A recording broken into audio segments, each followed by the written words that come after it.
ಸಂಸ್ಕಾರವನ್ನು ಬಿಂಬಿಸುವಂತಹ ಚಿಂತನಾ ಸಭೆ. ಇವತ್ತು ಬಹಳ ಜನ ಹೆಣ್ಮಕ್ಳು ಹೋದಿರಿ, ಗಂಡು ಮಕ್ಕಳು ಹೋದಿರಿ. ಇವತ್ತು ದೇವರುಗಳು ಬಹಳ ಆಗುತ್ತಾವ. ದೇವರುಗಳು ಇರಬೇಕು. ದೇವರ ದೀಂದ್ರ ಧರ್ಮ ಪೂಜೆ ಪುರಸ್ಕಾರ ಆಚಾರ ವಿಚಾರ ಸಂಸ್ಕಾರ ಇವೆಲ್ಲ ಇರಬೇಕು. ಇವೆಲ್ಲದೇ ಬದುಕಕ್ಕೆ ಶಕ್ಯ ಇಲ್ಲ.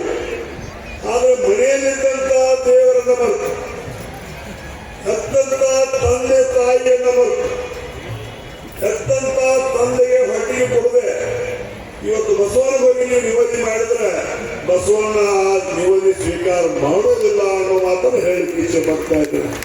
ಪ್ರಕಾರ ತಾಯಿಯನ್ನ ಇವತ್ತು ದಿವಸ ಉಪವಾಸ ಇರಲಿ. ತಾಯಿಗೆ ಹೊಟ್ಟಿಗೆ ಕೊಡದೆ ಇವತ್ತು ಲಕ್ಷ್ಮೀ ಉಡಿ ತುಂಬಿ ನೀವು ಹೋಗಿ ಬಂದ್ರೆ, ಲಕ್ಷ್ಮೀ ಉಡಿ ತುಂಬಿತು ಅಂದ್ರೆ ಲಕ್ಷ್ಮಿ ಇವತ್ತು ದಿವಸ ಉಡಿ ತುಂಬಿಕೊಳ್ಳೋದಿಲ್ಲ. ನಮ್ಮ ಪ್ರಾಣಿಗೆ ಕಣ್ಣು ಅಂತ ಎರಡು ದೇವರು, ಒಂದು ತಂದೆ ಒಂದು ತಾಯಿ. ಅವರುಗಳನ್ನ ಪೂಜೆ ಮೊದಲು ಮಾಡುವುದನ್ನ ಮಾಡಿಕೊಂಡು ಅವ್ರನ್ನ ವ್ಯವಸ್ಥಿತವಾಗಿ ಇಡುವ ಮುಖಾಂತರ ಧರ್ಮ ಕಾರ್ಯಗಳನ್ನು ನಾವು ಮಾಡೋಣ. ಆದ್ರೆ ಇತ್ತೀಚಲಾಗಿ ಏನಾಗ್ತಾ ಇದೆ ಅಂದ್ರೆ ತಂದೆ ತಾಯಿಯನ್ನ ಪಾಲಿಸುವಾಗತ್ತಾರೆ. ಹೆವಿ ಜಮೀನು ಯಾರು ನೀರಾವರಿ ಜಮೀನು ಇರ್ತದೆ ನೀ ಹಾಕೊಂಡು ನೋಡ್ಕೋ. ಮಡ್ಡಿ ಜಮೀನು ಯಾವ ವ್ಯಕ್ತಿ ಅವನಿಗೆ ಮುದುಕಿ ಅವ್ನು ನೋಡ್ಕೋ.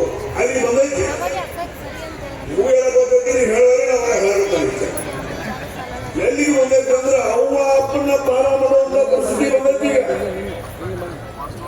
ಈ ಒಂದು ಜಾತ್ರೆಗಳಲ್ಲಿ ಯಾಕೆ ಮಾಡಾಕತ್ತಂದ್ರೆ ಆ ಪರಿಜ್ಞಾನವನ್ನ, ಆ ಒಂದು ವಿಚಾರವನ್ನ ತಂದೆ ತಾಯಿಗೆ ಇರ್ತಕ್ಕಂಥ ಒಂದು ಪೂಜನೀಯ ಭಾವನೆಯನ್ನ ನಿಮ್ಮಲ್ಲಿ ಬದಲಾಯಿಸುವ ಮುಖಾಂತರ ನಿಮ್ಮನ್ನ ನಿಜವಾಗಿ ಮತ್ತೆ ಮಾನವರಾಗಿ ಪರಿವರ್ತನೆ ಮಾಡುವಂತ ಒಂದು ಮಠ ಯಾವುದಿದ್ರೆ ಅದು ಮುಗಳಕೋಡ ಮಠ ಅನ್ನೋ ಮಾತಲ್ಲಿ ಹೇಳಿಕ್ಕೆ ಇಚ್ಛೆ ಪಡ್ತಾರೆ.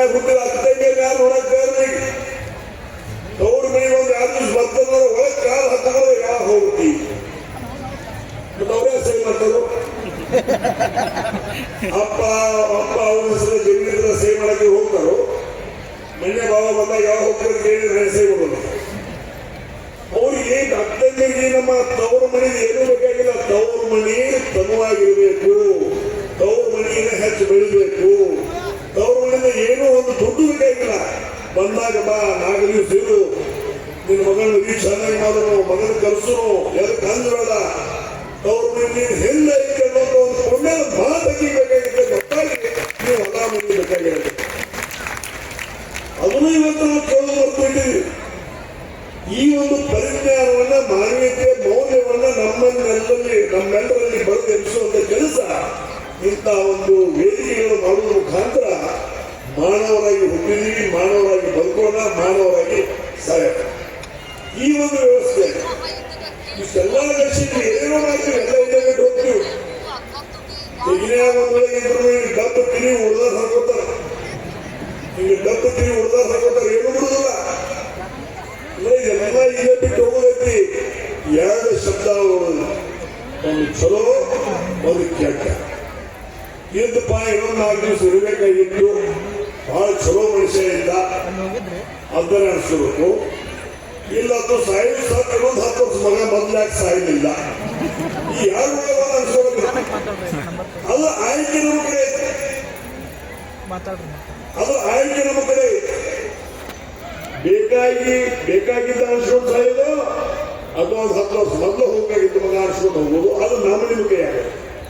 ಅದು ನಮ್ಮ ನಿಮ್ಮ ಕೈಯಾಗ ಅನ್ಸ್ಕೊಬೇಕಾದ್ರೆ ತಂದೆ ತಾಯಿ ಅಕ್ಕ ತಂಗಿ ಹಿರಿಯರು ಪರಮ ಪೂಜ್ಯರು ಸಮಾಜವನ್ನು ನಡೆಸುವವರು ಒಳ್ಳೆ ಆಚಾರ ವಿಚಾರ ಸಂಸ್ಕಾರವನ್ನು ಇಟ್ಕೊಂಡು ಹೋಗುವಂತ ಕೆಲಸ ಕಾರ್ಯಗಳನ್ನ ಇವತ್ತು ದಿವಸ ನಾವು ನೀವೆಲ್ಲ ಕೂಡಿ ಮಾಡಬೇಕಾಗಿದೆ.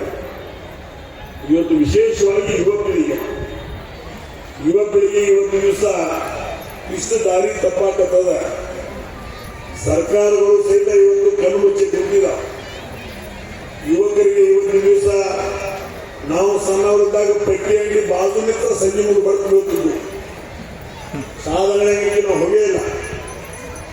ಆದ್ರೆ ಈ ಒಂದು ಯುವಕರು ಸಹಿತ ಇವತ್ತು ಏನು ದಾರಿ ತಪ್ತಾ ಇದ್ದಾರೆ, ಅದು ನಮ್ಮ ಒಳ್ಳೆಯ ಸಂಸ್ಕಾರದ ನಡಿ ಅಲ್ಲ ಅನ್ನುವಂಥ ಮಾತನ್ನು ಸಹಿತ ಇದೇ ಸಂದರ್ಭದಲ್ಲಿ ಹೇಳ್ತಾ, ಮುರುಗೇಂದ್ರ ಅಪ್ಪನವರು ಇವತ್ತು ದಿವಸ ಎಲ್ಲ ಕಾರ್ಯಕ್ರಮ ಹಾಕೋದು ಉದ್ದೇಶ ನನ್ನ ಸಮಾಜ, ನನ್ನ ಜನ, ನನ್ನ ಭಕ್ತರು, ಅವ್ರ ಮಕ್ಕಳು, ಅವ್ರ ಮೊಮ್ಮಕ್ಕಳು ಒಳ್ಳೆ ಸಂಸ್ಕಾರವಂತಾಗಿರಲಿ, ವಿಚಾರವಂತವಾಗಿರಲಿ, ದಾನ ಧರ್ಮ ಶ್ರದ್ಧಾ ಭಕ್ತಿ, ತಂದೆ ತಾಯಿ ಅಕ್ಕ ತಂಗಿಯನ್ನು ನೋಡ್ಕೊಳ್ಳುವಂತ ಶಕ್ತಿಯನ್ನು ಅವರು ಕೂಡ್ಲಿಯಾನುಸವಾಗಿ ಅವರು ಇಂಥ ಕಾರ್ಯಕ್ರಮ ಹಾಕೊಳ್ತಾರೆ. ಹೊರತಾಗಿ ಈ ಒಂದು ಸಂಸ್ಕಾರದಲ್ಲಿ ಬೆಳೆದು ಬಂದಿರ್ತಕ್ಕಂಥ ನಾವು ನೀವೆಲ್ಲ ಮನೆಯಲ್ಲಿರ್ತಕ್ಕಂಥ ದೇವರುಗಳನ್ನು ಮೊದಲು ಪೂಜಿಸಿ, ತಂದೆ ತಾಯಿ ಅಕ್ಕ ತಂಗಿಯನ್ನು ಪೂಜಿಸಿ ಉಳಿದಿರುವಂಥ ಎಲ್ಲ ದೇವರುಗಳನ್ನು ನಾವು ಮಾಡಬೇಕಾಗ್ತದೆ.